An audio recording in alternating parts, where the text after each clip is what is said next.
Bonjour, bonsoir à tous ceux et celles qui regardent cette vidéo.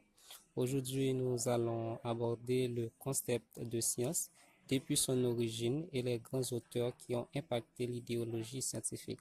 Alors, si vous êtes nouveau sur cette chaîne, je vous en prie de m'encourager en vous abonnant et me donner un petit pouce bleu. Déjà, si vous l'avez fait, je vous dis un grand merci, ça me fait plaisir. L'objectif de cette vidéo, c'est de vous faire comprendre de façon simple et claire le concept de science en seulement 10 à 15 minutes. Installez-vous confortablement et faites-le vite dans votre tête. Concentrez-vous uniquement sur cette vidéo. Tout d'abord, c'est quoi la science? Selon le petit Robert, la science est un nom féminin pluriel. Elle trouve son origine dans la Grèce antique, dans le mot grec scientia, qui signifie savoir. Donc, peut-on déduire que tout savoir ou connaissance peut donner lieu à une science? Nous reprendrons cette question plus loin dans cette vidéo.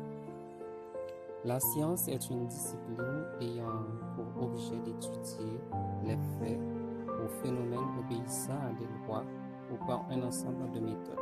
Alors, quelles sont les méthodes dites scientifiques?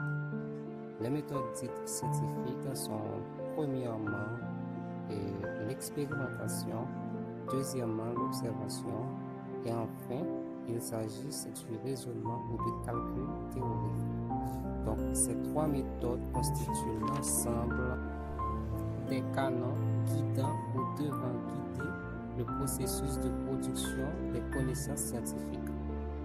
On peut classer les sciences par 6 sciences fondamentaux qui sont la physique, science qui a pour objet d'étude de la matière et de ses propriétés fondamentales.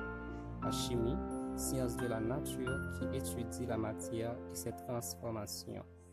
La biologie, science qui concerne l'étude des êtres vivants ou des organismes. Les mathématiques, science qui s'intéresse à l'étude des nombres et figures, des quantités, des ordres, des espaces. L'astronomie, science de l'observation des astres, cherchant à expliquer leur origine, leur évolution, ainsi que leurs propriétés physiques et chimiques. La sociologie, science qui s'intéresse à l'étude des faits socio-humains. Nous avons cité que 6 sciences fondamentaux, mais il y a beaucoup d'autres.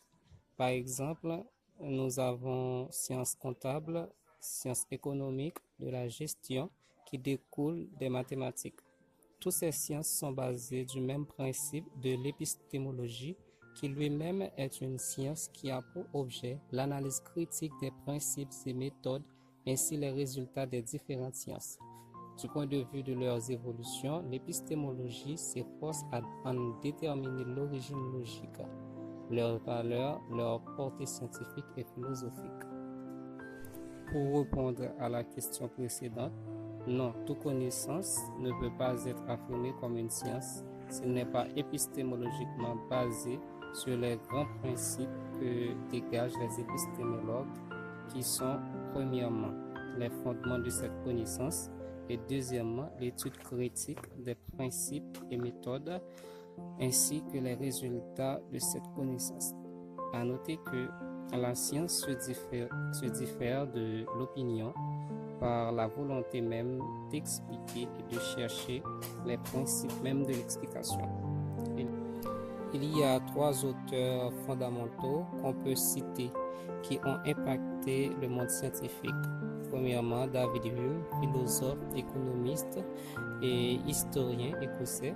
Il est l'un des représentants de l'empirisme, thèse selon laquelle nos idées et connaissances viennent de l'expérience sensible, interne ou externe, directement ou indirectement.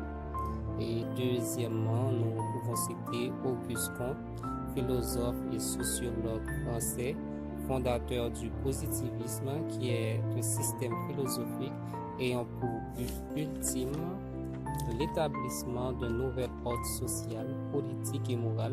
Le positivisme se démarque du scientisme, du matérialisme, de l'empirisme, du réalisme et du spiritualisme.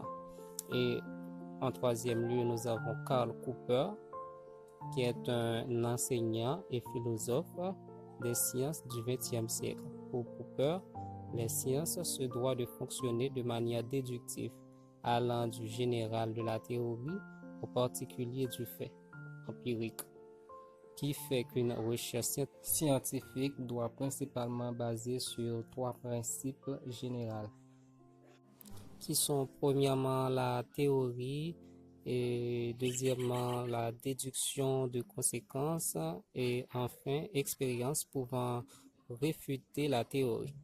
Alors, un grand merci à vous qui ont pu regarder la vidéo jusqu'à sa fin. S'il y a trois conclusions pour enrichir davantage votre connaissance, c'est premièrement, la science est une discipline ayant pour objet d'étudier les faits ou phénomènes obéissant à des lois ou vérifiés par les méthodes expérimentales. Et deuxièmement, pour qu'une connaissance soit reconnue comme science, il doit se soumettre aux principes épistémologiques. Et troisièmement, pour finir, les trois méthodes de recherche scientifique sont l'expérimentation, l'observation et le raisonnement